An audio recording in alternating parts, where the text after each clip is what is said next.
सभी साथियों को मेरा प्यार भरा नमस्कार। तो कैसे हो आप लोग? आशा करता हूँ आप सभी स्वस्थ होंगे, मस्त होंगे और धमाकेदार ढंग से अपनी तैयारी में लगे होंगे। तो स्वागत है आप लोगों का लक्ष्य सीईटी 2026 के मॉडल पेपर नंबर 7 में, जिसमें हम अपने बहुत ही शानदार प्रश्नों का बड़े ही शानदार तरीके से अध्ययन करने वाले हैं। और जैसा कि मैंने आप लोगों को पहले ही बताया है कि आपके प्रत्येक मॉडल पेपर में एक नया टॉपिक है वो ऐड होते जा रहा है। तो प्रश्न पत्र को आपको कंप्लीट बिना स्किप किए हुए देखना चाहिए। अब ज़्यादा समय नहीं लेते, देखो पहले करते हैं अपने आज का ये मॉडल पेपर। और मॉडल पेपर में हम अपने बहुत ही शानदार प्रश्नों का शानदार तरीके से अध्ययन करने वाले हैं। और रही बात आपकी सीईटी 2026 की, तो मेरी ये मॉडल पेपर सीरीज देखने के बाद में मैं गारंटी से कह सकता हूँ आपका ये जो सीईटी एग्ज़ाम है वो क्लियर होने वाला है। और ये जो प्रश्न है वो आप लोगों को किसी न किसी एग्ज़ाम में, आप किसी भी एग्ज़ाम की तैयारी कर रहे हो उसमें इन प्रश्नों के अलावा आपको कुछ नहीं मिलने वाला है। इतने शानदार मॉडल पेपर है, आप देख लेना, आप कंपैरिजन करके देख लेना, है ना। ये देखो देखो पहला प्रश्न, ये तो आपको सरल लग रहा होगा भाई। 1585-86 में मुगल सम्राट अकबर द्वारा किस राजपूत शासक को 5000 का मनसब प्रदान किया गया था? देखो 5000 की बात करते हैं तो वो आता है आपके पास बीकानेर के राय सिंह के पास, है ना। बीकानेर के जो राय सिंह थे उनको 5000 का आपके पास क्या था, मनसब दिया गया था अकबर के द्वारा। मान सिंह को आपके पास कितना दिया गया था? 7000 का, जो कि आपके पास सबसे अधिक था नॉन मुस्लिम के लिए। यानी कोई भी गैर मुस्लिम जो शासक था जिसको मनसब दिया गया था उसमें सबसे ज़्यादा राजा मान सिंह को दिया गया था। अपने प्रश्न का आंसर राय सिंह हो जाएगा। इसके बाद में बात करते हैं 1733 में प्रकाशित खगोलीय सारणी जीज मोहम्मद शाही, नाम याद रखना भाई, का मुख्य संबंध किस विषय से है? तो इसके बारे में बात करें तो इसका संबंध है वो नक्षत्र ज्ञान और खगोल शास्त्र से संबंधित है। किसने करवाया है भाई, किसने लिखवाया? तो ये जयसिंह सेकंड थे, है ना। जयसिंह सेकंड जो थे अपने, यानी जयसिंह फर्स्ट भी थे जिसको अपन मिर्जा राजा के नाम से जानते हैं। जयसिंह सेकंड को हम स्वाई जयसिंह के नाम से जानते हैं भाई। किसके नाम से? स्वाई जयसिंह के नाम से भी जानते हैं। तो ये ध्यान में रखना। जीज मोहम्मद शाही है वो किन्होंने लिखी है? अपने स्वाई जयसिंह ने लिखी है। किसके बारे में? नक्षत्र ज्ञान और खगोल शास्त्र के बारे में। इसके बाद में बात करें तो निम्नलिखित कथनों पे विचार कीजिए तथा सत्य और असत्य की पहचान कीजिए। ये बढ़िया प्रश्न है, अभी बता देता हूँ, इंपॉर्टेंट क्वेश्चन है भाई। इस तरीके का प्रश्न आ सकता है। अकबर काल में मुगल दरबार में हिंदू मनसबदारों का हिस्सा 22% था, जिसे औरंगजेब ने बढ़ाकर 33% कर दिया था। इसका मतलब समझ में आया? औरंगजेब के दरबार में सबसे ज़्यादा मुगलों के शासन में, ये बता रहा हूँ, मुगल जो शासक हुए हैं उनमें सबसे ज़्यादा जो मनसबदार थे हिंदू, वो औरंगजेब के दरबार में थे भाई। औरंगजेब हिंदू विरोधी था, फिर भी उसके दरबार में 33% हिंदू मनसबदार थे। आमेर के मिर्जा राजा जयसिंह, मिर्जा राजा जयसिंह का मतलब होता है जयसिंह फर्स्ट की बात कर रहा हूँ भाई, है ना। जयसिंह फर्स्ट की बात हो रही है यहाँ पे। 6 मुगल सम्राटों की सेवा की है? नहीं की है भाई, उन्होंने नहीं की है। इन्होंने 3 मुगल सम्राटों की सेवा की है। फर्स्ट की बात करें तो कौन है? जहांगीर की बात कर लेते हैं। इसके बाद में कौन आते हैं? शाहजहां आते हैं भाई, शाहजहां आते हैं। इसके बाद में कौन आते हैं? औरंगजेब आते हैं, है ना, औरंगजेब। ये लो, इन 3 मुगलों का क्या है, सेवा काल इनके या इनके शासनकाल को देखा है तो ये कथन 1 सही है और 2 गलत है। कहाँ पे है कथन 1 सही? कथन 1 सत्य है और कथन 2 असत्य। ये बी ऑप्शन है वो सही हो जाता है। नेक्स्ट बात करें तो साहित्यिक कृति और रचनाकार का संबंध मिलान करना है, पूछ सकते हैं। मान चरित्र की बात करें तो ये किन्होंने लिखी है? ये आपके पास राय मुरारी दान ने लिखी है। मान सिंह कीर्ति मुक्तावली की बात करें तो ये आपके पास जगन्नाथ ने लिखी है। राग चंद्रोदय की बात करें तो ये आपके पास पुंडरीक विट्ठल ने लिखी है। और महाराज कोश की बात करें तो सॉरी, ये क्या हो गया, ये आपके पास नरोत्तम कवि ने लिखी है। तो इनसे संबंधित अब बताओ, अपनी 4 कृतियां हो गई है, तो इससे प्रश्न बाहर जाएगा क्या? नहीं जा सकता है। अच्छा, इसके बाद में बात करते हैं नेक्स्ट, क्या मुगल सम्राट जहांगीर ने शासक बनने के पश्चात किस मुगल राजपूत शासक के मनसब में कटौती कर दी थी? बढ़िया प्रश्न है, क्यों करी अभी बताएंगे। इन्होंने क्या किया, जो मान सिंह को आपके पास 7000 का मनसब था, है ना, 7000 का मनसबदार, जो मनसबदारी अकबर ने दी थी जहांगीर के पिता ने, उसको घटाकर इन्होंने वापस 5000 कर दिया भाई, है ना। इसको कितना कर दिया? 5000 कर दिया। ये भी प्रश्न पूछ सकता है कितना किया, क्यों किया, क्योंकि इसका कारण मैं बता देता हूँ। अकबर जो जहांगीर का बेटा था सबसे बड़ा खुसरो, उसे शासक बनाने में अपने पास शासक बनाने का क्या है पक्षकार था ये। इसीलिए आपस में जब अपने पास उत्तराधिकार का युद्ध हुआ है ना, जो कि अपने पास बाद में खुर्रम जीतता है। खुर्रम बाद में कौन होता है? खुर्रम, जो कि बाद में शाहजहाँ के नाम से अपने पास शासन करता है। ये अपने पास शासक बनने के मतलब ये शासक बनता है। लेकिन इनके उत्तराधिकार के युद्ध के कारण क्या होता है, मान सिंह पक्ष ले लेता है खुसरो का। इस पक्षपात के कारण क्या होता है, उत्तराधिकार के कारण इसका मनसब है वो घटा दिया जाता है। ये इतनी सी बात होती है। इसके बाद में बात करते हैं नेक्स्ट, स्वाई जय सिंह द्वारा निर्मित खगोल ये वेधशाला जंतर मंतर में सबसे प्राचीन वेधशाला कहाँ स्थापित है भाई? तो अगर सबसे प्राचीन की बात करें दिल्ली में स्थापित है भाई। कब स्थापित की है? तो ये आपके पास 1724 में इन्होंने स्थापित की थी। तो सबसे प्राचीन तो हो जाती है दिल्ली वाली। अगर बात करें जयपुर की तो ये सबसे बड़ी वेधशाला है भाई। क्या है? सबसे बड़ी वेधशाला है जयपुर वाली। इसके अलावा 4 तो ये रही आपके पास वेधशाला है। एक वेधशाला कहाँ है? अगर अपन ई ऑप्शन में देखें तो वो वाराणसी है भाई। क्या है? वाराणसी। ये आपके पास एक वेधशाला वहाँ पे भी स्थापित करवाते हैं अपने स्वाई जय सिंह। इसके बाद में बात करते हैं नेक्स्ट, पुरंदर की संधि 1665 के संदर्भ में निम्नलिखित कथनों का अध्ययन कीजिए भाई। तो निम्नलिखित कथनों में बात करें तो ये संधि मुगल प्रतिनिधि मिर्जा राजा जय सिंह और छत्रपति शिवाजी महाराज, बिल्कुल सही बात है। ये कहाँ? अब मिर्जा राजा जय सिंह है वो किसका प्रतिनिधित्व कर रहे हैं इस संधि में? औरंगजेब का कर रहे हैं भाई, ये ध्यान में रखना। इस शांति वार्ता में शिवाजी की ओर से रघुनाथ पंडित अत्रे ने मध्यस्थता की थी। ये दोनों ही कथन सही हैं। ये नाम याद रखना, रघुनाथ पंडित अत्रे, पक्का पूछ सकते हैं अगर लेवल वाले प्रश्न आए तो। इसके बाद में बात करें स्वाई जय सिंह द्वारा आमंत्रित यूरोपीय खगोल शास्त्रियों, सूची 1 को सूची 2 से मिलान करना भाई। अपने पास वेधशाला बना रहे थे तो खगोल शास्त्री बुलाए गए थे, तो वो कहाँ के थे भाई? अगर बात करें फादर पेड्रो दी सिल्वा तो ये आपके पास पुर्तगाल के थे। कहाँ के थे? पुर्तगाल के थे। क्लाउड बोडियर की बात करें तो ये फ्रांस के थे। और फादर एंटोनी गाबेल्स परग्वे की बात करें तो ये जर्मनी के थे। इन खगोल शास्त्रियों के नाम भी याद रखने हैं आप लोगों को। इसके बाद में बात करें आमेर के राजा मान सिंह की मृत्यु, ये आप जानते हो इलिचपुर बिहार में हुई है भाई। ये कहाँ? इलिचपुर बिहार में उनकी मृत्यु हुई है। दक्षिणी अभियानों पे भेजा गया था मान सिंह को। क्यों भेजा गया था? जहांगीर ने भेजा था, वही अपने अनबन के कारण वो यहाँ पास में नहीं रखना चाहते थे। तो दक्षिणी अभियानों की तरफ जब ये बिहार से गुजर रहे थे तो इलिचपुर नामक स्थान पर इनकी मृत्यु होती है। अमेरिका की शासक ने लोगरिदम, ये शासक नहीं भाई, ये विद्वान है यहाँ पे, है ना। ये क्या है? ये विद्वान है, ध्यान में रखना। लोगरिदम लॉग टेबल के ग्रंथ का विभाग सारणी के नाम से संस्कृत अनुवाद करवाया था। तो ये कौन थे? ये केवल राम थे भाई। ये कौन थे भाई? पास केवल राम होते हैं जिन्होंने अपने पास क्या? लोगरिदम। अब बात करते हैं ये जो विद्वान थे वो किसके शासक के दरबार में थे, है ना। ये भी तो हो सकता है प्रश्न। तो ये स्वाई जय सिंह के दरबार में थे। स्वाई जय सिंह के दरबार में हुआ करते थे केवल राम, याद रखेंगे भाई।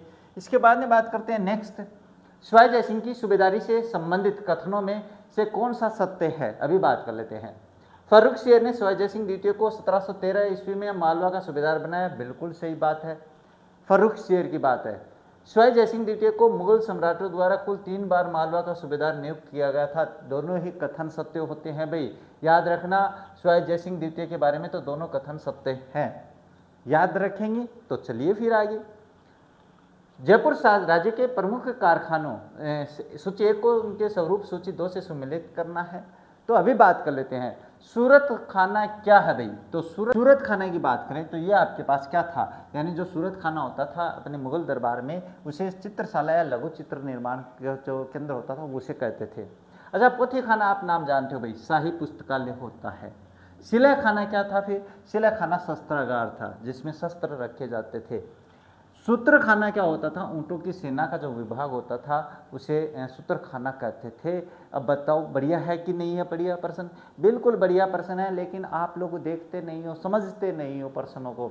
इन प्रश्नों को समझ लो, मैं गारंटी ले रहा हूँ। आपका इतिहास जो अपने पास अभी 30 प्रश्न होने वाले हैं अपने कौन से कछुआ वंश के, इससे पहले हो चुके हैं अपने, इससे पहले वाले भाग में भी आपका ये कछुआ वंश कंप्लीट से याद हो जाएगा। हाँ, मुगल काल में आमेर के किस शासक को पहली बार 7 हजारी मनसबदार और मिर्जा, ये तो गलत है भाई, मिर्जा नहीं है, मिर्जा राजा की उपाधि नहीं थी, 7 हजारी आपके पास है मान सिंह को दी गई थी अकबर के द्वारा, है ना, अकबर द्वारा दी गई थी, ये ध्यान में रखना।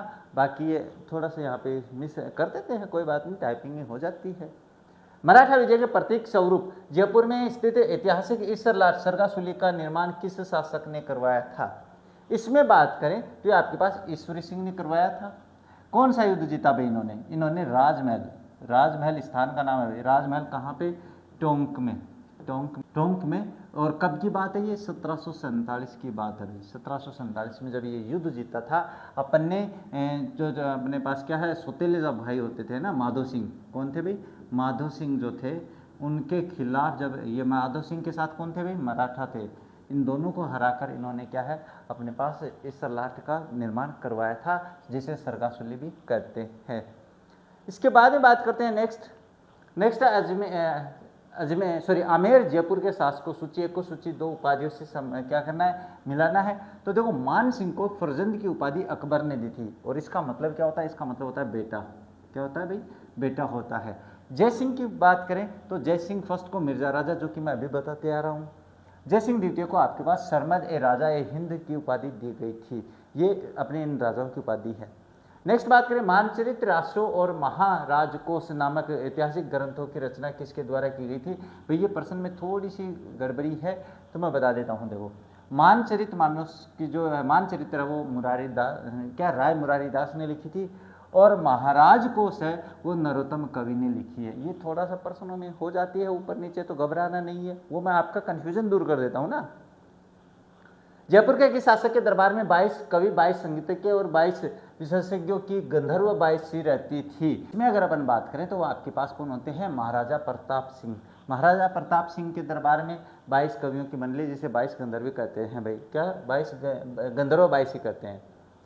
इसके बाद में बात करते हैं तुंगा के युद्ध 1787 ईस्वी के संदर्भ में कौन से कथन सत्य हैं, इसके बारे में बात करें तो यह युद्ध जयपुर शासक सवाई प्रताप सिंह और मराठा सेनानायक महादजी सिंधिया के बीच लड़ा गया। बिल्कुल सही बात है भाई। क्या है? सवाई प्रताप सिंह और मराठा सेनानायक महादजी सिंधिया। इस युद्ध में मराठा सेना को पीछे हटना पड़ा, बिल्कुल हटना पड़ा था। इसी के बाद में महादजी सिंधिया ने बताया कि मैं जयपुर को क्या है, बिल्कुल बर्बाद कर दूंगा। और इसके बाद में जब आते हैं तो वो जयपुर में लूट खसोट करते हैं। ये आपके पास हो जाते हैं दोनों कथन सत्य। इसके बाद संगीत ग्रंथों और सूची 1 और सूची 2 से मिलान करना भी।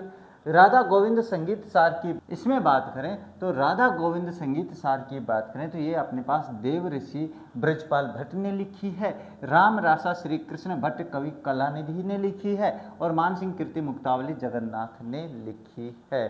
तो साहित्य भी साथ में चल रहा है कि नहीं चल रहा है। इसके बाद में जयपुर रियासत के ऐतिहासिक पचरंगा ध्वज का निर्माण आमेर के किस शासक करवाया गया था भाई? ये ध्यान में रखना है। तो इसमें बात करें तो ये स्वयं प्रताप सिंह है भाई। पचरंगा ध्वज का निर्माण किसने करवाया है? स्वयं प्रताप सिंह ने। क्यों करवाया है? क्योंकि ये भगवान श्री कृष्ण के, भगवान जो कृष्ण थे उनके अनन्य भक्त थे, और पचरंगा का निर्माण करके वो अपनी भक्ति साबित किए थे। याद है? चलिए फिर आगे। इसके बाद ही जयपुर नरेश स्वयं प्रताप सिंह अपनी काव्य रचनाएं और कविताएं किस उपनाम से लिखते थे? ये ब्रज निधि के नाम से लिखते थे भाई। ब्रज निधि क्यों? क्योंकि ये अपने पास कृष्ण के भक्त थे। तो ब्रज कौन थे? ब्रजवासी कौन थे? ये कृष्ण के भक्त थे। इसके बाद में अल्बर्ट हॉल जयपुर के संदर्भ में विचार कीजिए। अल्बर्ट हॉल का शिलान्यास Prince of Wales Edward Albert ने 1878 में किया। बिल्कुल सही बात है भाई। इसका उद्घाटन माधव सिंह सेकंड के काल में सर एडवर्ड ब्रेडफ्रोड ने किया था। ये दोनों कथन सत्य हैं, याद कर लेना भाई, दोनों कथन सत्य हो जाते हैं। नेक्स्ट है हुरड़ा सम्मेलन। हुरड़ा नहीं है भाई, हुरड़ा है ना। ये क्या है? हुरड़ा सम्मेलन में भाग लेने वाले शासकों यानी सूची 1 को उनकी रियासतों सूची 2 से सम्मिलित करना है। अभी कर देते हैं। तो जोरावर सिंह है वो हुरड़ा सम्मेलन में भाग लिए थे बीकानेर से। बीकानेर रियासत के शासक थे। अभय सिंह की बात करें तो ये थे कोटा के। दुर्जन साल सिंह वो थे, अभय सिंह वो जोधपुर के थे, दुर्जन साल वो कोटा के थे, और दलेल सिंह अपने पास बूंदी के थे। अच्छा, इसके बाद में बात करते हैं नेक्स्ट आता है शाहजहां द्वारा अपने पुत्र शुजा के विरुद्ध भेजी गई मुगल सेना का मुख्य सेनापति कौन था भाई? है ना। इसमें बात करें शाहजहां द्वारा अपने पुत्र शुजा के विरुद्ध क्योंकि वो अपने पास उत्तराधिकार के युद्ध हुए रहे थे ना, उसमें शुजा के विरुद्ध उसके विरुद्ध वो सेना भेजी थी। तो इसमें अगर अपन बात करें तो मिर्जा राजा जय सिंह थे भाई। कौन थे? मिर्जा राजा जय सिंह। अपने ये क्या है, विद्रोही पुत्र हो गए थे, तो इनको इनके विरुद्ध अपने पास मिर्जा राजा जय सिंह को भेजते हैं। साथ में अपने पास सुलेमान सिको को भी भेजते हैं, है ना। अपना जो इसका बेटा था सुलेमान सिको, उसको और अपने पास क्या है, मिर्जा राजा जय सिंह को साथ भेजते हैं। इसके बाद में बात करें तो आता है बनारस हिंदू विश्वविद्यालय की स्थापना में वित्तीय एवं अन्य महत्वपूर्ण भूमिका निभाने वाले जयपुर के कौन से शासक थे? इसमें अगर अपन बात करें तो वो आ जाते हैं माधो सिंह। कौन आते हैं भाई? माधो सिंह द्वितीय है, जिन्होंने बनारस हिंदू विश्वविद्यालय की स्थापना में वित्तीय सहायता दी थी। इसके बाद नागा दादू पंथियों की सैन्य भर्ती के संबंध में कथनों की जांच कीजिए भाई। अभी कर देते हैं, बढ़िया प्रश्न है। स्वाई जयसिंह ने 1726 ईस्वी में सर्वप्रथम नागा दादू पंथियों को अपनी सेना में भर्ती करने का आदेश दिया। बिल्कुल सही बात है। ये नागा साधु अपने पास हथियार रखते थे तथा जयपुर राज्य में दाखिली सैनिक के रूप में कार्य करते थे। दोनों ही कथन सही है, तो दोनों कथन सत्य कर देता हूं मैं यहाँ पे। कहाँ पे? ये रहा, दोनों कथन सत्य हैं। ये हाँ सही है। मिर्जा राजा जयसिंह को मिर्जा की उपाधि किसने दी भाई? शाहजहां ने दी है। मिर्जा जयसिंह फर्स्ट था ना, उसको किसने दी है भाई? शाहजहां ने दी थी अपने मिर्जा की उपाधि। राजाओं ने उपाधियां तो दी है भाई। जयपुर के किस अंतिम हिंदू शासक ने विधि विधान से अश्वमेध यज्ञ का आयोजन किया? तो ये स्वाई जयसिंह थे। यानी जयसिंह जो द्वितीय थे, उन्होंने, जिनको स्वाई जयसिंह के नाम से जानते हैं, उन्होंने अपने पास अपनी परंपरा को जीवित रखने के लिए अंतिम जो है ना अश्वमेध यज्ञ वो करवाया था भाई। इसके बाद में बात करते हैं प्रसिद्ध ग्रंथ बिहारी सतसई के रचिता कवि बिहारी किसके दरबारी कवि थे? तो आपके पास कौन थे भाई? मिर्जा राजा जयसिंह थे। कौन थे? मिर्जा राजा जयसिंह थे। अपने बिहारी सतसई के रचिता कवि बिहारी किसके दरबारी कवि थे? मिर्जा राजा जयसिंह के थे। अच्छा, इसके बाद में बात करते हैं नेक्स्ट यहाँ से आपकी हो जाती है भूगोल शुरू, है ना। तो चिंता नहीं करना, अपना जो कौन सा कछुआ वंश कंप्लीट हो चुका है। इतने प्रश्न हो चुके हैं कि इनसे बाहर कुछ नहीं आना है, 2 पेपर में ही। कर्क रेखा के आधार पर राजस्थान के अक्षांशीय विस्तार का अध्ययन करने पर राज्य के किस भाग को उष्णकटिबंध में शामिल किया जाएगा? अच्छा, आधार पे इसकी बात करें तो आपके पास किसको? डूंगरपुर बांसवाड़ा को रखा जाएगा। क्यों रखा जाएगा? कि आपके पास जो कर्क रेखा है वो बांसवाड़ा के मध्य से और डूंगरपुर के दक्षिणी सीमा को छूकर निकलती है। और जो कर्क रेखा है आपके पास, है ना, ये जो कर्क रेखा आपके पास अपने राजस्थान में है ना, ये इस तरीके से, चलो थोड़ा सा बना के दिखाते हैं आप लोगों को। ये थोड़ा बनेगा है तो इसी प्रकार से।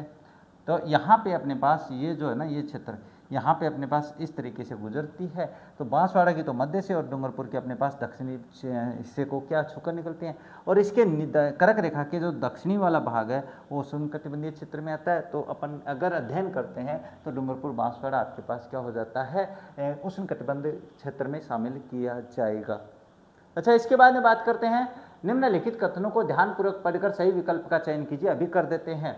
बंगाल की खाड़ी शाखा से आने वाली मानसूनी हवाओं को राजस्थान में पूर्वाई कहा जाता है। बिल्कुल कहा जाता है भाई। बंगाल की खाड़ी से जो अपनी मानसूनी शाखा आती है उसको क्या कहते हैं? उसको पूर्वाई कहते हैं। मैं समझाऊंगा अभी। राजस्थान में मानसून की बंगाल की खाड़ी शाखा का सर्वप्रथम प्रवेश सिरोही जिले में नहीं होता है। अगर अपन बात करें बंगाल की खाड़ी का जो प्रवेश होता है राजस्थान में, वो झालावाड़ में होता है भाई। किस में होता है? झालावाड़ में होता है। और अगर अपने क्या करें, अरब सागरीय शाखा की बात करें ना, अरब सागरीय शाखा की बात करें तो ये आपके पास सर्वप्रथम कहाँ प्रवेश करती है? ये बांसवाड़ा में प्रवेश करती है। तो ये ध्यान में रख लेना भाई, थोड़ा सा सही लिख देते हैं। हाँ, ये दोनों शाखा मैंने बता दिए। तो ये दोनों बातें हैं। तो कथन एक सत्य है और बी असत्य है, तो ये आंसर हो जाएगा। अब ये दोनों शाखा किसकी है? ये अपने दक्षिणी पूर्वी मानसून शाखा की 2 शाखा। दक्षिणी पूर्वी जो मानसूनी शाखा होती है ना, जो अपने पास हिंद महासागर से उड़ के आती है, मेडागास्कर द्वीप समूह से, वो बाद में अपने भारत में प्रवेश करने से पहले 2 शाखाओं में बढ़ जाती है, अरब सागरीय और बंगाल की खाड़ी। इसके बारे में मैंने विस्तार से समझा रखा है अपने एक पीछे वीडियो में, वो देख लेना। शीत ऋतु में उत्तर पश्चिमी राजस्थान में होने वाली वर्षा मावठ की उत्पत्ति का मुख्य स्रोत क्या है? तो अगर बात करें तो वो आपके पास भूमध्य सागर और कैस्पियन सागर के चक्रवात होते हैं। ये मैंने आप लोगों को अपना वर्ल्ड का जो मैप था ना, उसको ओपन करके दिखाया 5 मिनट की क्लास में, वो देख लेना। इसके बाद में अरावली पर्वतमाला की स्थिति राजस्थान में मानसूनी हवाओं के समानांतर होने के कारण राज्य पर क्या प्रभाव पड़ता है भाई, इसमें अपनी बात करें तो अरावली पर्वतमाला क्या है, अपनी मानसूनी हवाओं के समानांतर है और मानसून के समानांतर होने के कारण क्या होता है, मानसून सीधा निकल जाता है तो कम वर्षा होती है। तो ये आपके पास इसका आंसर हो जाएगा। जून के संदर्भ में दिए गए निम्नलिखित कथनों पर विचार कीजिए भाई। 21 जून को सूर्य कर्क रेखा पे लंबवत चमक, बिल्कुल सही बात है भाई। 21 जून को कर्क रेखा पे क्या है, सूर्य लंबवत चमकता है। इस दिन सूर्य की लंबवत किरणों के कारण जैसलमेर में अत्यधिक वायुदाब का निर्माण होता है, नहीं होता है भाई, गलत है ये ऑप्शन। क्यों होता है, क्योंकि लंबवत चमकने से अपने जैसलमेर में रेगिस्तानी क्षेत्र है ना, रेगिस्तानी क्षेत्र होने के कारण क्या होता है, अपने यहाँ पे गर्मी पड़ती है और गर्मी पड़ने से क्या होता है, आपके पास निम्न वायुदाब बनता है। क्या बनता है, अत्यधिक वायुदाब नहीं, निम्न वायुदाब का निर्माण होता है, निम्न वायुदाब। तो ये आपके पास गलत हो जाता है। तो यहाँ पे आपके पास एक सत्य और अपने केवल एक सत्य है, ये आपका आंसर सही हो जाएगा। नेक्स्ट बात करते हैं सूची 1 मौसम घटना को सूची 2 से महाकारक में अपने पास क्या है, माह है या कारक में अगर सम्मिलित करना चाहें तो न्यूनतम औसत वर्षा, अगर बात औसत तापमान की बात करें तो ये आपके पास जनवरी माह में होता है भाई। किस में होता है, जनवरी माह में। मावठ वर्षा किस कारण से होती है, पश्चिमी विक्षोभों से होती है। सर्वाधिक दैनिक तापांतर की बात करें तो आपके पास जैसलमेर में होता है और नो शेडो जोन है वो आपके पास जून में होता है। नो शेडो जोन का मतलब जानते हो क्या होता है, अपनी छाया नहीं बनती है। ये कब होता है, ये 21 जून को होता है भाई, है ना। ये कब होता है, 21 जून को। अपने पास क्या है, जो सूर्य है वो कर्क रेखा पे चमकता है और कर्क रेखा पे सीधा चमकेगा। सर अपने सर पे अगर बल्ब चमकेगा तो अपनी छाया थोड़ी ना बनेगी, सीधी सी बात है। इसके बाद में बात करें राजस्थान में संभावित वाष्पीकरण वाष्पोत्सर्जन की सर्वाधिक वार्षिक दर किस जिले में पाई जाती है। क्या है, वाष्पीकरण और वाष्पोत्सर्जन की बात करें सर्वाधिक तो अपने पास वाष्पीकरण सबसे ज़्यादा जैसलमेर में होता है भाई। कहाँ होता है, जैसलमेर में होता है, इसीलिए वहाँ पे अपने पास क्या है, मिट्टी सूखी रहती है, रेगिस्तान क्षेत्र होता है।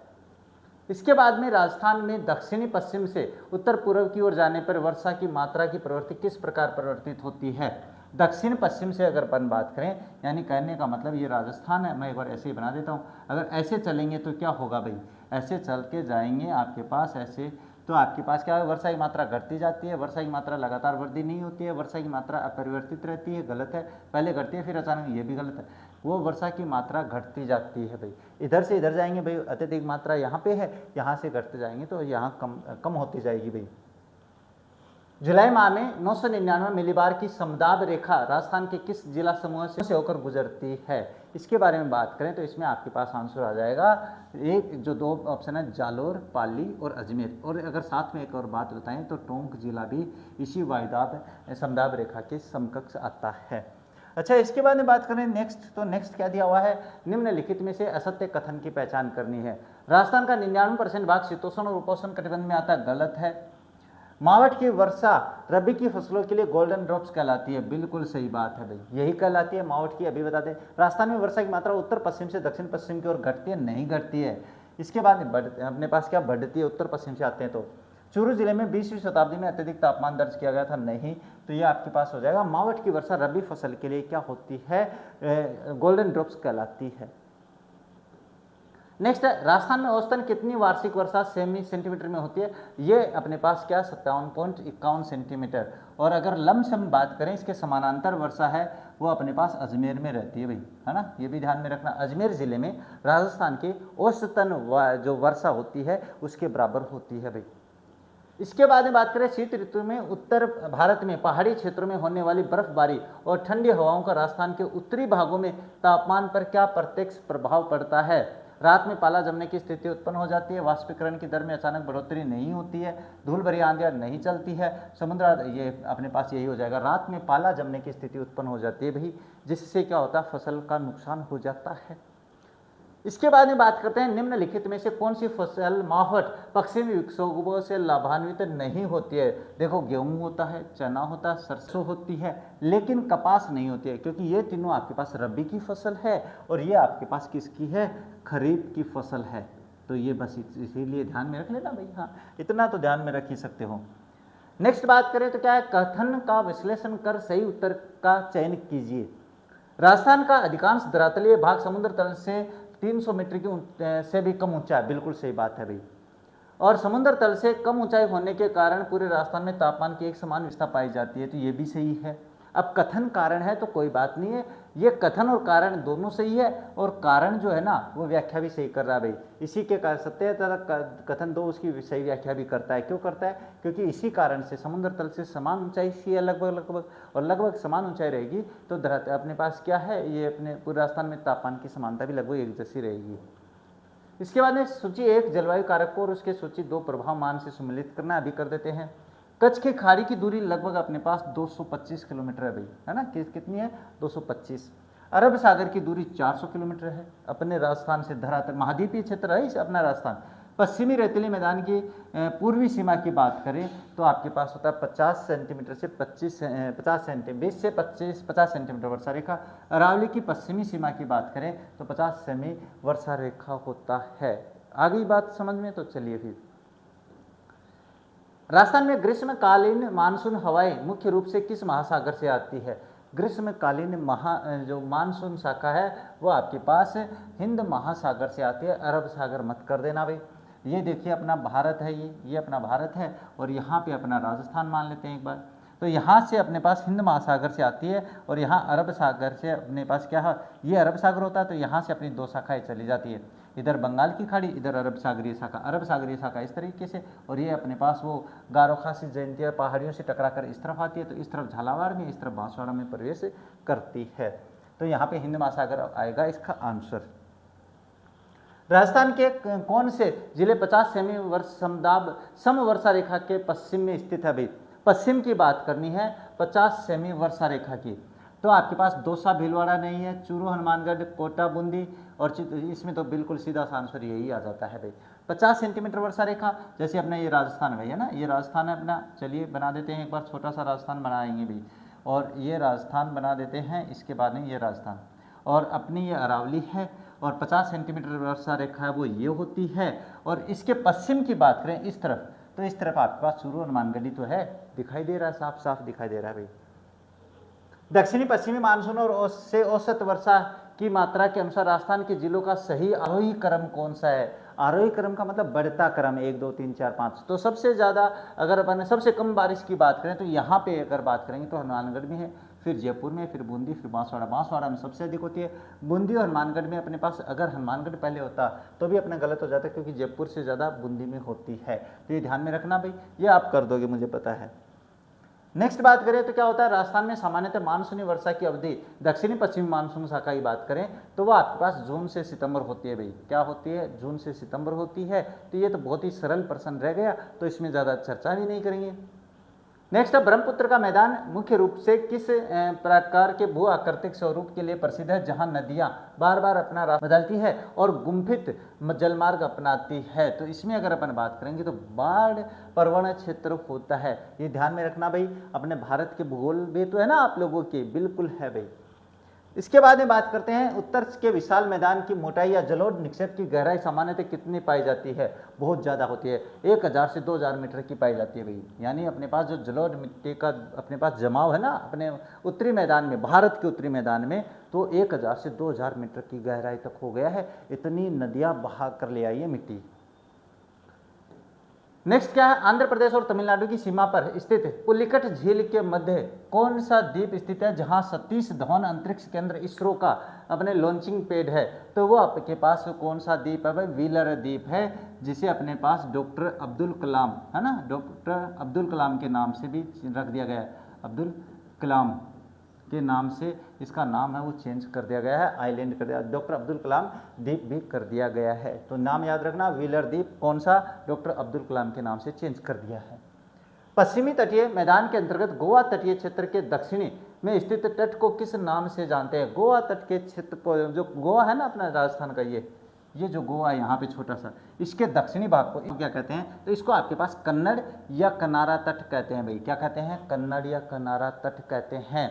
अब ये क्या है, ये अपने पास पश्चिमी घाट का जो क्षेत्र है, इसको अपन 3 भागों में बांटते हैं ना, इसकी बात कर रहा हूँ मैं। इसके बाद में बात करें नेक्स्ट बात करते हैं तो पूर्वी तटीय मैदान पर स्थित कोलेरू झील किन दो बड़ी नदियों के डेल्टा के मध्य स्थित एक मीठे पानी की बड़ी झील है भाई? तो ये आपके पास गोदावरी और कृष्णा नदी जो डेल्टा है उसके मध्य स्थित है कौन सी? कोलेरू झील।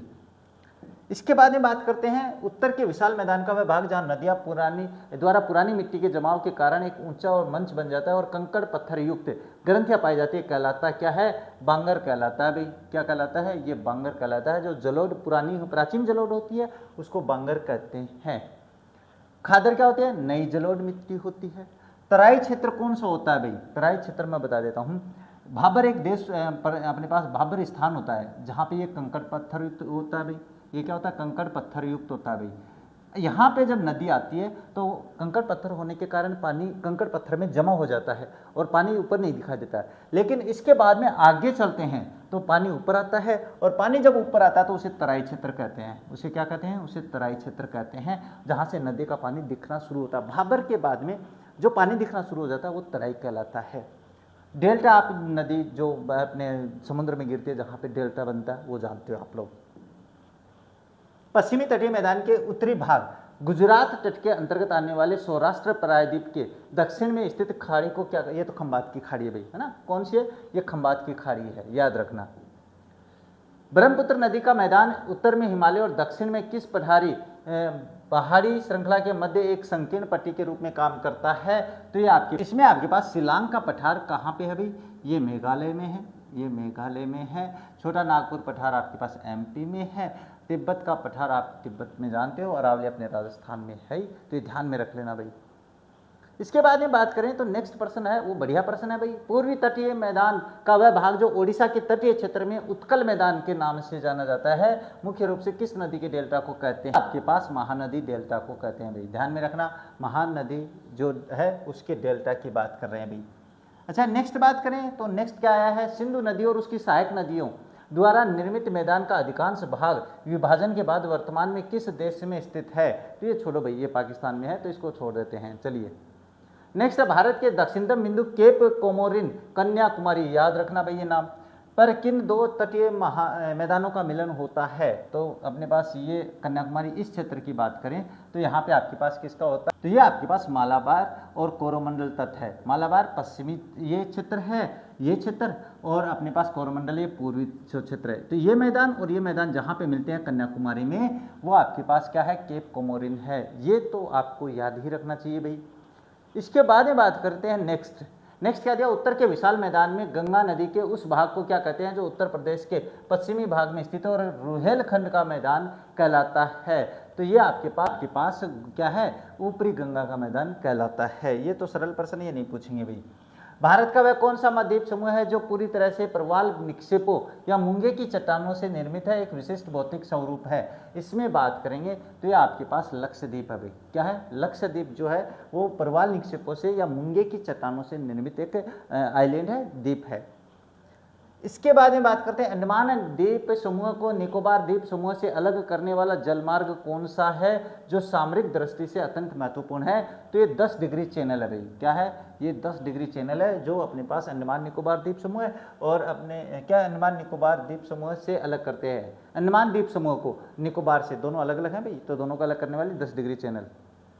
भारत के भौगोलिक स्वरूपों के क्षेत्रफल के प्रतिशत विवरण के आधार पर सबसे बड़ा भौगोलिक ये तो आप मैदान है भैया अपने पास। क्या है? ये मैदान ही क्षेत्र है जो अपने भारत का सबसे बड़ा हिस्सा है भौतिक रूप से।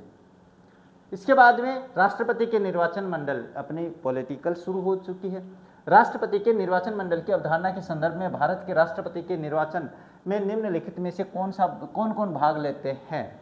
अगर इसमें बात करें तो संसद के दोनों सदनों के सभी सदस्य, राज्य विधानसभाओं के सभी सदस्य और केंद्र शासित प्रदेश की विधानसभाओं के सदस्य, निर्वाचित सदस्य नहीं। ये गलत है भाई। इसमें संसद के दोनों, ये बिल्कुल सही है भाई। क्या है कि अपने पास अनुच्छेद अगर 54 की बात करें, आपके पास किसकी? अनुच्छेद 54 की बात करें तो इसमें जो निर्वाचक मंडल होता है उसमें केवल निर्वाचित सदस्य ही शामिल होते हैं। तो संसद के दोनों सदनों के निर्वाचित सदस्य, राज्य की विधानसभाओं के निर्वाचित सदस्य और केंद्र शासित प्रदेश की विधानसभाओं के निर्वाचित सदस्य इसमें भाग लेते हैं भाई।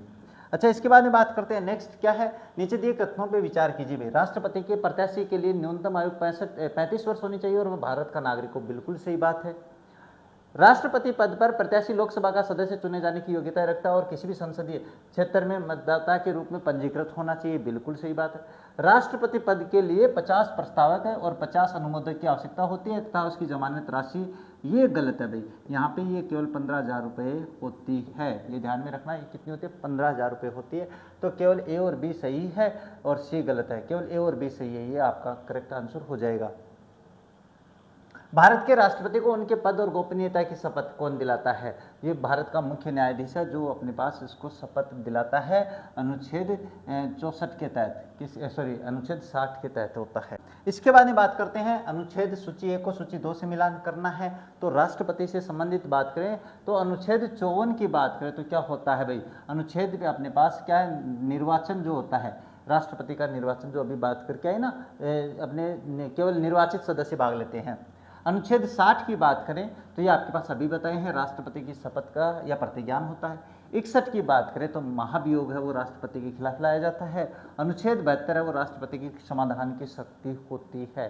तो ये बहुत ही सरल प्रश्न है, ये तो याद भी होगा आपको। इसके बाद भारतीय संविधान के अनुच्छेद 61 के तहत राष्ट्रपति पर महाभियोग चलाने की प्रक्रिया किस प्रकार की है? पूर्णतः राजनीतिक प्रक्रिया, पूर्णतः न्यायिक प्रक्रिया है, अपने पास क्या है? अर्ध न्यायिक प्रक्रिया है, एक प्रशासनिक प्रक्रिया है। तो इसमें आपका करेक्ट आंसर हो जाएगा एक अर्ध न्यायिक प्रक्रिया है, क्योंकि जो संसद है वो जांच करती है, वो एक न्यायालय की तरह जांच करती है, जबकि वो न्यायालय नहीं होता है।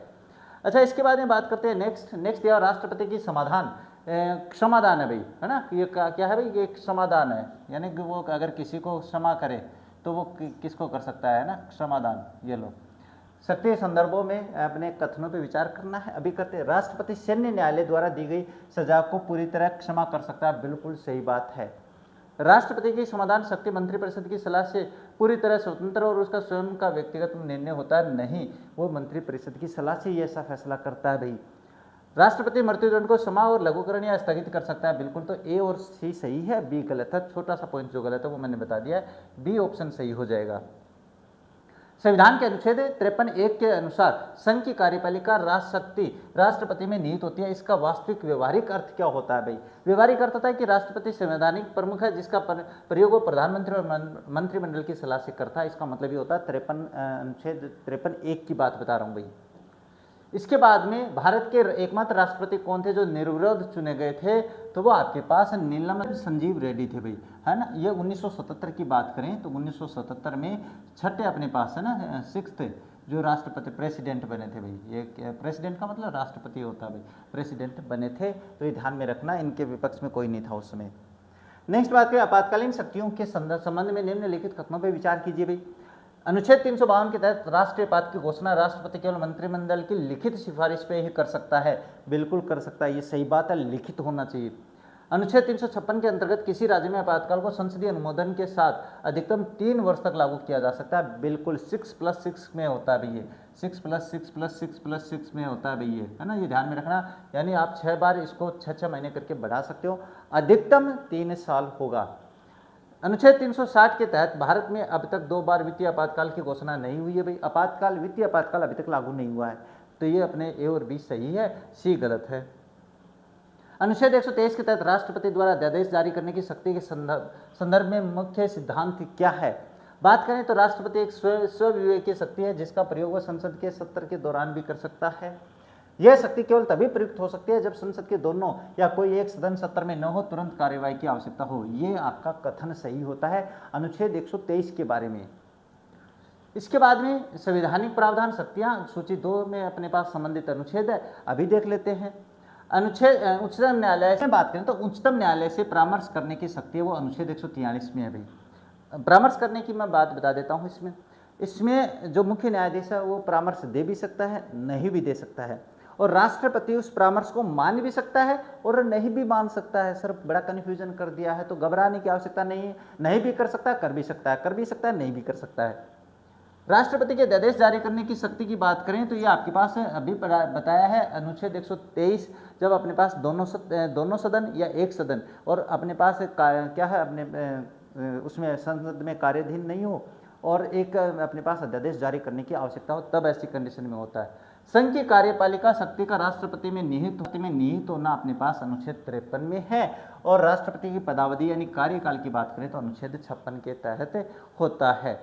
अच्छा, इसके बाद में बात करते हैं नेक्स्ट आता है राष्ट्रपति की विधायी शक्तियों के संबंध में कौन सा कथनों पे विचार कीजिए भाई। अच्छा, राष्ट्रपति साहित्य, कला, विज्ञान और समाज सेवा के क्षेत्र में 12 सदस्यों को राज्यसभा में मनोनीत करता है।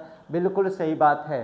धन विधेयक को संसद में प्रस्तुत करने से पूर्व राष्ट्रपति की पूर्व अनुमति की अनिवार्य होती है। बिल्कुल सही बात है, यानी किसी भी धन विधेयक को अगर संसद में पेश किया जाएगा तो राष्ट्रपति की अनुमति लेना आवश्यक है।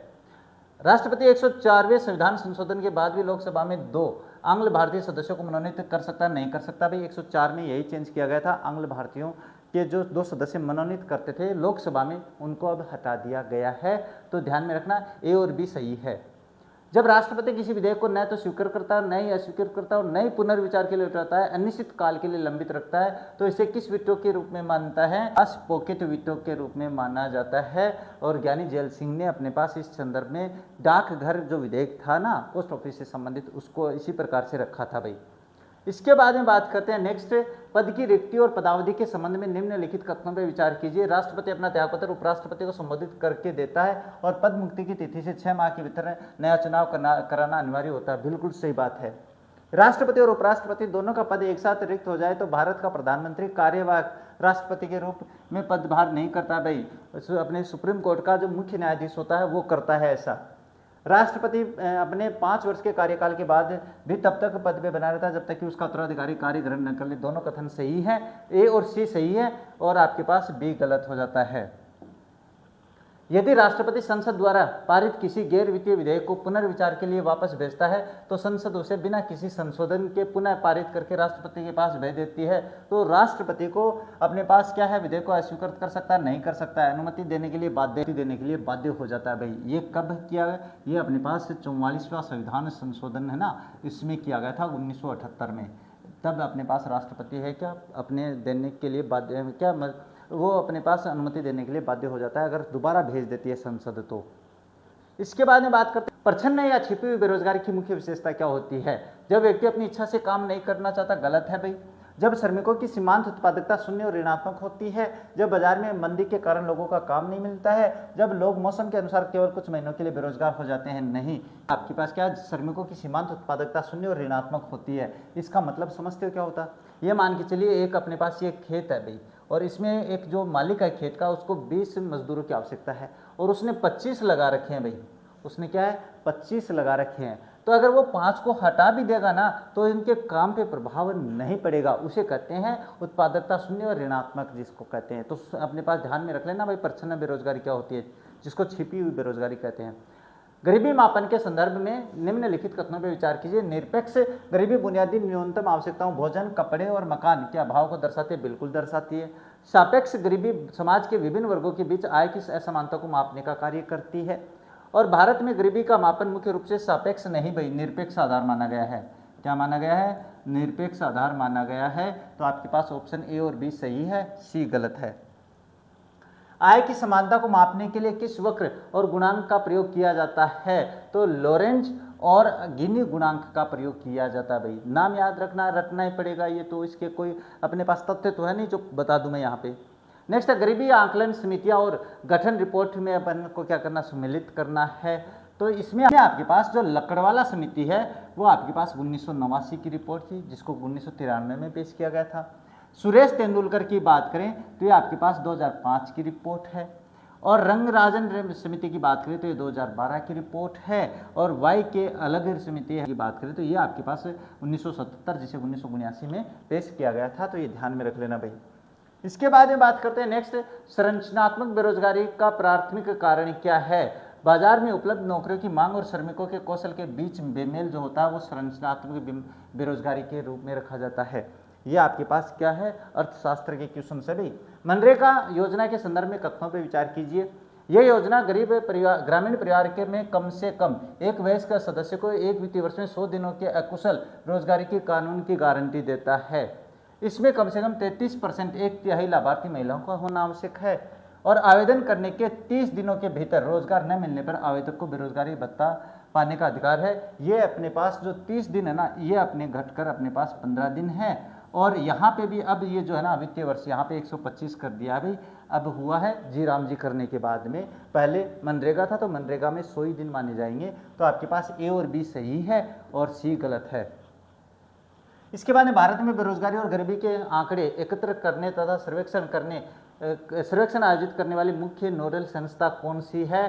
तो वो आपके पास नीति आयोग नहीं है भाई, राष्ट्रीय सांख्यिकी कार्यालय भाई, यही है आपके पास। क्या हो जाएगा? जो बेरोजगारी और गरीबी के आंकड़े एकत्रित करती है वो कौन से थे? एनएसओ जिसको अपन कहते हैं वो होता है भाई। इसको क्या कहते हैं? इसको एनएसओ कहते हैं, एनएसओ। इसके बाद में बात करें तो दुष्चक्र, गरीबी का दुष्चक्र या सिद्धांत किसने पेश किया? तो ये रगनार नक्स ने किया है भाई, है ना। दुष्चक्र या गरीबी का दुष्चक्र सिद्धांत किसने पेश किया है? रगनार नक्स ने किया है। इसके बाद में बात करते हैं, क्वेश्चन आगे चला गया भाई। बहुआयामी गरीबी सूचकांक के संबंध में कथनों पर विचार कीजिए। राष्ट्रीय एमपीआई नीति आयोग द्वारा जारी किया जाता है, बिल्कुल किया जाता है। इसमें 3 मुख्य आयाम स्वास्थ्य, शिक्षा और जीवन स्तर शामिल होता है, ये भी सही है। वैश्विक एमपीआई में केवल आय के स्तर को ही गरीबी मापने का एकमात्र साधन नहीं, ये नहीं, गलत है भाई। ए और बी सही है और सी गलत है। बेरोजगारी है प्रकार और अपनी उनकी विशेषताओं की बात करते हैं। घर्षणात्मक, अगर घर्षणात्मक की बात करें तो ये आपके पास क्या होता है कि एक नौकरी छोड़कर दूसरी नौकरी ढूंढने के बीच की समय अवधि क्या होती है? घर्षणात्मक, याद कर लेना भाई। इसमें क्या होता है, सपोजिंग करो मैंने ना जनवरी में अपने एक नौकरी तलाश की और जनवरी में मैं चलते चलते जुलाई तक ये नौकरी कर लेता हूँ। जुलाई में अगला मुझे कह देता है भाई हमारे पास काम नहीं है, और मैं अपने पास अगस्त, ऐसे ही जुलाई अगस्त वो महीना खाली हो जाता है और सितंबर में मुझे नौकरी मिलती है। तो ये जो अगस्त वाला महीना है वो मेरे लिए घर्षणात्मक बेरोजगारी रहेगा। चक्रीय की बात करें तो चक्रीय होते हैं अर्थव्यवस्था में मंदी तेजी के चक्कर से उत्पन्न बेरोजगारी। कभी अर्थव्यवस्था नीचे बैठ जाती है, कभी ऊपर हो जाती है, तो वो तेजी नहीं। मौसमी वर्ष के भीतर हो जाती है। संरचनात्मक ये अभी बता के आया हूँ, तो देख लेना आप इस क्वेश्चन को, बढ़िया प्रश्न है भाई। घर्षणात्मक प्रतिरोधात्मक बेरोजगारी क्या दर्शाती है? अभी बता दिया भाई, श्रमिक द्वारा पुरानी नौकरी छोड़कर ये हो जाएगा इसमें।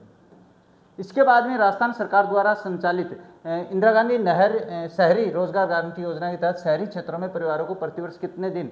तो देखो एक बात बता देता हूं, अगर इंदिरा गांधी की बात करेंगे तो इसमें 100 दिन था, लेकिन जी राम जी के बाद में 125 दिन हो गए भाई। समानुभूति और सामाजिक न्याय से जुड़ी योजनाओं के संदर्भ में कथनों पर विचार कीजिए भाई। क्या है? राष्ट्रीय सामाजिक सहायता कार्यक्रम का उद्देश्य वृद्धों, विधवाओं और दिव्यांगों को वित्तीय सहायता प्रदान करना, ये बिल्कुल सही बात है भाई। नेक्स्ट है, स्टैंड अप इंडिया योजना का मुख्य उद्देश्य केवल विदेशी कंपनियों को ऋण देना नहीं है, ये अपने पास SC ST जो महिला है ना, महिला उद्यमी जो है उनको ऋण देने वाली संस्था है, तो ध्यान में रखना। PM केयर्स फॉर चिल्ड्रन योजना का उद्देश्य कोविड-19 महामारी के माता पिता खोने वाले बच्चों की सहायता करना है, बिल्कुल A और C सही है और अपने पास B गलत है।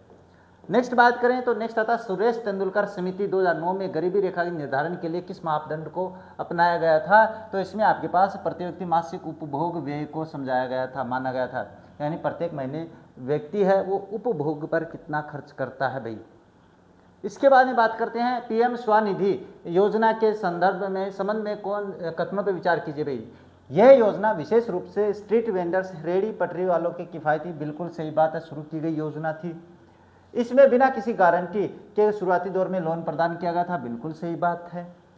यह योजना केवल बड़े उद्योगियों और कॉरपोरेट के घरानों की नहीं, ये नहीं है भाई, तो A और B सही है और C गलत है। अच्छा, यहाँ से अपनी विज्ञान शुरू हो जाती है। इरिथ्रोब्लास्टोसिस फेटेलिस नामक रोग की जैविकीय स्थिति के पीछे मुख्य कारण क्या है? तो इसके पीछे कारण है पिता RH धनात्मक और माता RH ऋणात्मक तथा द्वितीय संतान RH धनात्मक हो, ये आपके पास से बन जाता है इरिथ्रोब्लास्टोसिस फेटेलिस नामक रोग की जैविकीय स्थिति के पीछे का कारण ये हो जाता है भाई। इसके बाद में बात करते हैं नेक्स्ट क्या दिया हुआ है आपके पास, विटामिन के संदर्भ में निम्नलिखित कथनों पर विचार कीजिए। विटामिन A, D, E और K वसा में घुलनशील है भाई, बिल्कुल सही है, वसा में घुलनशील जो विटामिन है, नाम याद कर लेना। और विटामिन C और B कॉम्प्लेक्स जल में घुलनशील है, ये भी सही बात है। जल में घुलनशील विटामिन शरीर में लंबे समय तक यकृत में संचित रहती है, नहीं रहती है, ये अपने पास मूत्र के साथ क्या है, बाहर निकल जाती है भाई, है ना। मूत्र के साथ जैसे अपन जाते हैं तो ये उस समय अपने पास बाहर निकल जाती है, तो ध्यान में रखना A और B सही है, C गलत है। मानव शरीर में रक्त समूह की खोज किस वैज्ञानिक ने की है? तो इसमें आपके पास कार्ल लैंडस्टीनर ने की है भाई। क्या किया है? मानव शरीर में रक्त समूह की खोज किसने? Karl Landsteiner. इसके बाद में बात करते हैं नेक्स्ट है विटामिन को मिलाना है भाई, तो विटामिन का इनके साथ मिलाएं तो रेटिनॉल की बात करेंगे तो ये आपके पास रतौंधी बीमारी करता है। थायमिन की बात करें तो ये बेरी है।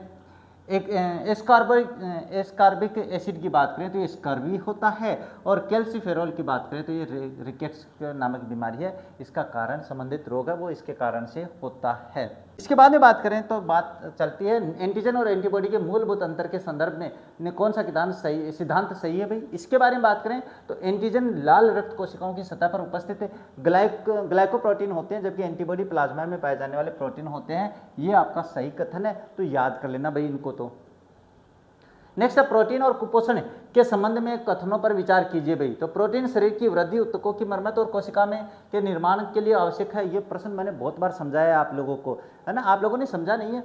बच्चों में प्रोटीन की गंभीर कमी की क्या है, क्वासी योरकर रोग हो जाता है, सही बात है। मेरास्मस रोग केवल विटामिन ए की कमी से होने वाला रोग नहीं, और प्रोटीन दोनों की कमी से होने वाला रोग होता है। तो ए और बी सही है और अपने पास सी गलत है। नेक्स्ट बात करें सर्वदाता और सर्वग्राही रक्त समूह की सटीक जैविक पहचान क्या है। तो सर्वदाता के पास बताएं तो ओ जो है ना, ओ निगेटिव सर्वदाता होता है और ओ ए बी पॉजिटिव वो सर्वग्राही होता है, क्योंकि इसमें अपने पास कोई एंटीजन नहीं होता है ना। एंटीजन का मतलब अपने किसी के विरोध में नहीं होता और इसमें एंटीबॉडी नहीं होता है, तो ये दोनों अपने पास क्या होते हैं, ये सर्वग्राही और ये सर्वदाता है भाई। इसके बाद में बात करते हैं आरएच कारक का नाम किस जीव के नाम पर रखा गया है। तो वो रीसस बंदर के नाम पे रखा गया है। अपने स्टीनर की बात करी थी ना, और उसके साथ विनस नामक जो वैज्ञानिक है वो इस बंदर के नाम पे इसका आरएच फैक्टर रखते हैं। इसके बाद में खनिज लवणों के जैविक कार्यों के से संबंधित कथनों पर विचार कीजिए। तो आयरन लोहा हीमोग्लोबिन के निर्माण के लिए आवश्यक है और इसकी कमी से एनीमिया रोग होता है, बिल्कुल सही बात है। आयोडीन थायराइड ग्रंथि द्वारा थायरोक्सिन हार्मोन के संश्लेषण के लिए अनिवार्य है। कैल्शियम केवल बालों के रंग को काला बनाए रखने का कार्य करता है, हड्डियों से संबंधित है भाई कैल्शियम। अपन कहते हैं ना कैल्शियम की कमी होगी हड्डियां कमजोर होगी भाई। इसके बाद में बात करते हैं कार्बोहाइड्रेट और वसा फैट दोनों ही शरीर में ऊर्जा प्रदान करते हैं, परंतु दोनों में मुख्य क्रियात्मक अंतर क्या है। तो कार्बोहाइड्रेट शरीर को तुरंत ऊर्जा प्रदान करते हैं, जबकि वसा प्रति ग्राम, ये सही हो जाएगा भाई, है ना, पहला ऑप्शन पढ़ लेना, ये सही हो जाएगा। सूची 1 और सूची 2 को मिलान करना है भाई। ए की बात करें तो आपके पास जो ब्लड ग्रुप ए है ना, इसके लिए एंटीजन तो ए है और एंटीबॉडी बी है। और ब्लड ग्रुप बी की बात करें तो इसके लिए एंटीजन बी है और एंटीबॉडी ए है। और ब्लड ग्रुप ए बी की बात करें तो उसके लिए एंटीजन ए बी दोनों है, एंटीबॉडी कोई है ही नहीं। और ब्लड ग्रुप ओ के लिए करें तो कोई एंटीजन नहीं है, एंटीबॉडी ए बी दोनों होते हैं। ये ध्यान में रखने वाली बात है भाई, बढ़िया। जिससे कहते हैं ना कि बहुत सारा पढ़ने को मिलता है, वो यही पेपर है। इसके बाद आरएच कारक और रक्तदान के संदर्भ में कथनों पे विचार कीजिए भाई। आरएच कारक की खोज कार्ल लैंडस्टर और अलेक्जेंडर वीनर, अभी बताया ना, वो वीनस बोल दिया था ना मैंने शायद, हाँ वीनर है भाई, ने की थी, बिल्कुल सही बात है। यदि आरएच ऋणात्मक व्यक्ति को पहली बार आरएच धनात्मक रक्त चढ़ाया जाता है तो तुरंत व्यक्ति की मृत्यु नहीं होती है भाई, ये गलत है, क्योंकि अपने पास एंटीबॉडी बनने में थोड़ा समय लगता है, लेकिन दूसरी बार अगर रक्त चढ़ाया जाए तो व्यक्ति तुरंत मर सकता है। प्रथम बार आरएच असंगति पर आरएच एंटीबॉडी का निर्माण धीमा होता है, परंतु दूसरी बार रक्त गंभीर एग्लूटिनेशन का कारण बनता है, बिल्कुल सही बात है। तो ए और सी सही है और बाकी गलत है, बी गलत है भाई। इसके बाद में बात करते हैं यदि माता का रक्त समूह ए और पिता का रक्त समूह बी है तो उसकी संतानों में कौन कौन से रक्त समूह होने की संभावना है। तो इसमें आपके पास केवल ए बी नहीं, इसमें मैं सीधे बता देता हूँ। अगर पिता और माता क्या है, माता का रक्त समूह ए और पिता का रक्त समूह बी है, तब की बात बता रहा हूँ, तो इसमें चारों में से कोई भी रक्त समूह बन सकता है भाई। अच्छा, इसके बाद में बात करते हैं नेक्स्ट बात करें तो आता है संतुलित आहार और पोषक तत्वों से जुड़े कथनों पे विचार कीजिए। रफेज यानी आहार ऐसे शरीर को ऊर्जा प्रदान नहीं करते हैं, लेकिन पाचन तंत्र को स्वस्थ रखने में और कब्ज रोकने में मदद करते हैं, बिल्कुल सही बात है। संतृप्त वसा का अत्यधिक सेवन शरीर में बैड कोलेस्ट्रॉल को स्तर को बढ़ा सकता है, बिल्कुल बढ़ा सकता है। विटामिन ई का मुख्य कार्य केवल हड्डियों को कैल्शियम प्रदान करना नहीं होता है भाई। तो आपके पास हो जाएगा इसमें केवल ए और बी सही है, सी गलत हो जाता है। नेक्स्ट है गर्भपात या शिशु हानि से बचाने के लिए आरएच ऋणात्मक माता को प्रसव के तुरंत बाद कौन सा इंजेक्शन दिया जाता है। तो वो रोगम इंजेक्शन है, वो दिया जाता है भाई। यानी कहने का मतलब अगर माता है वो आरएच ऋणात्मक है तो और उसके बाद में अपने पास क्या है तुरंत बाद कौन सा इंजेक्शन देंगे भाई, रोगम देंगे, जिससे वो एंटीबॉडी का निर्माण कर सके। यही कारण होता है कि अपने पास जब अपने पिता आरएच फैक्टर होता है, आरएच पॉजिटिव फैक्टर होता है ना, आरएच प्लस होता है, पॉजिटिव होता है, तब की बात बता रहा हूँ मैं ये। ये मैंने पहले समझा दिया भाई, तो अभी यहाँ पे क्लास तो काफ़ी बड़ी हो गई है, तो मैं अब यहाँ पे समझाने बैठूंगा तो आप बोर हो जाओगे, तो कोई नहीं है, ये मैंने पहले समझा दिया है, उस पेपर्स में भी आप देख सकते हो। तो आज की तो क्लास के अपनी कंप्लीट क्वेश्चंस हो चुके हैं। आशा करता हूँ क्लास आप लोगों को पसंद आई होगी। अगर क्लास पसंद आई है तो वीडियो को लाइक और शेयर जरूर कर देना। साथ ही चैनल पे नए हो तो चैनल को सब्सक्राइब कर बेल आइकन को ऑन कर लेना, ताकि मेरे वीडियोस का नोटिफिकेशन सबसे पहले आप लोगों के पास पहुंचे। तो बस आज की इस क्लास को यहाँ पे कंप्लीट करेंगे, मिलेंगे आप लोगों नेक्स्ट वीडियो में, तब तक देखते रहे हमारा चैनल। जय हिंद, जय भारत।